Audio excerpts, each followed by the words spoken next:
আনুষ্ঠানিকভাবে ক্ষমতা গ্রহণের আগে সাম্রাজ্য বিস্তারের পররাষ্ট্রনীতিতে মেতেছেন যুক্তরাষ্ট্রের নতুন প্রেসিডেন্ট ডোনাল্ড ট্রাম্প। এমনই আভাস মিলছে তার বিভিন্ন মন্তব্যে। ট্রাম্পের জয়কে মার্কিন কংগ্রেস আনুষ্ঠানিক স্বীকৃতি দেওয়ার পরপরই সংবাদ সম্মেলন করেন তিনি। স্থানীয় সময় মঙ্গলবার সবার নজর ছিল ফ্লোরিডার মার-এ-লাগোতে।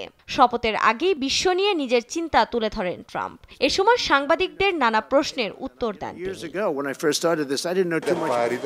পানামা খাল ও গ্রিনল্যান্ড ইস্যুতে নিজের অবস্থান আবারও পুনর্ব্যক্ত করেন নতুন মার্কিন প্রেসিডেন্ট।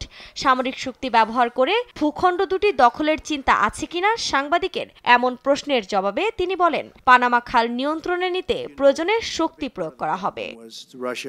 সামরিক শক্তি ব্যবহার করা হবে না, এই ব্যাপারে আমরা আপনাদের আশ্বস্ত করতে পারছি না। তবে এটা বলতে পারি, অর্থনীতি নিরাপত্তার জন্য ওই এলাকাগুলো আমাদের প্রয়োজন। গ্রিনল্যান্ড কিনে নেয়ার প্রস্তাবে রাজি না হলে ডেনমার্কের পণ্যে বাড়তি শুল্ক আরোপের হুমকি দিয়েছেন ট্রাম্প। তার দাবি, যুক্তরাষ্ট্রের জাতীয় নিরাপত্তার জন্য গ্রিনল্যান্ডকে নিজেদের ভূখণ্ডে পরিণত করা খুবই জরুরি। পাশাপাশি ন্যাটো জোটের সদস্যদের কাছ থেকে প্রতিরক্ষা খাতে চাঁদার পরিমাণ বাড়ানোর দাবি করেন ট্রাম্প। যদি তারা তাদের বিল পরিশোধ করে এবং যদি মনে হয় তারা আমাদের সঙ্গে ন্যায্য আচরণ করছে, তাহলে আমরা ন্যাটোর সঙ্গেই থাকব। তা না হলে সরে দাঁড়াতে বাধ্য হব। মেক্সিকো উপসাগরের নাম বদলে আমেরিকা উপসাগর করার কথাও বলেন নবনির্বাচিত এ মার্কিন প্রেসিডেন্ট।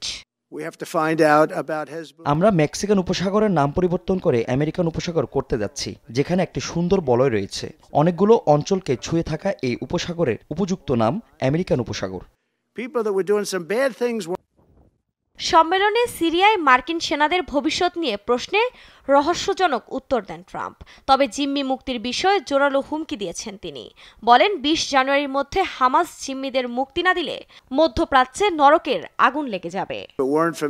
সবকিছু এলোমেলো হয়ে যাবে। আলোচনা ক্ষতিগ্রস্ত করতে চায় না, কিন্তু 20 জানুয়ারি দায়িত্ব গ্রহণের পরেও যদি তারা জিম্মাদারদের ফেরত না দেয়, তবে পুরো মধ্যপ্রাচ্যে বিশৃঙ্খলা দেখা দেবে। এদিকে ক্ষমতা গ্রহণের 2 সপ্তাহের কম সময় আগে ট্রাম্পের এই আগ্রাসী পররাষ্ট্রনীতিতে মার্কিন মিত্রদের স্বার্থ দেখা হচ্ছে না বলে মত দিয়েছেন বিশ্লেষকরা। আফরিন মৌ, নিউজ ডেস্ক, দেশ টিভি।